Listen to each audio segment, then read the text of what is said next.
আসসালামু আলাইকুম হ্যালো সুপ্রিয় বন্ধুরা, আজকে তোমাদের সামনে নতুন আরেকটি ভিডিও নিয়ে হাজির হলাম। আজকের এই ভিডিওতে আমরা যে বিষয় সম্পর্কে আলোচনা করব সেটি হচ্ছে এইচএসসি বিএমটি প্রথম বর্ষ বা ফার্স্ট ইয়ারের কম্পিউটার অফিস অ্যাপ্লিকেশন এক বিষয়ে।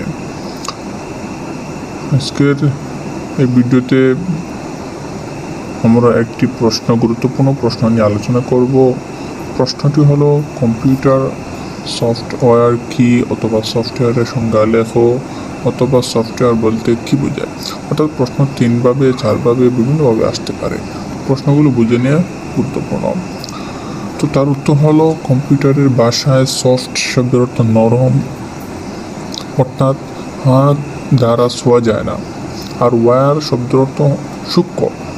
কম্পিউটার চালানোর সময় কম্পিউটারকে যে সব নির্দেশনা প্রদান করা হয়, যাদেরকে ছোঁয়া যায় না, সেসব নির্দেশনার সমষ্টিকে সফটওয়্যার বলা হয়। সংকীর্ণ অর্থে সফটওয়্যারের বিকল্প নাম প্রোগ্রাম।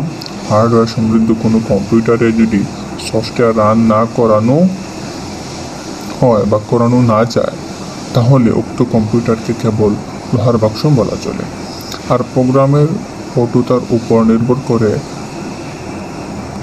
করে সঠিক আউটপুট প্রাপ্তি। তাই বলা যায়, প্রোগ্রাম ওই কম্পিউটারের প্রশংসার ধারক এবং বাহক। আর ব্যাপক অর্থে কতিপয় প্রোগ্রামের সমষ্টি হলো সফটওয়্যার।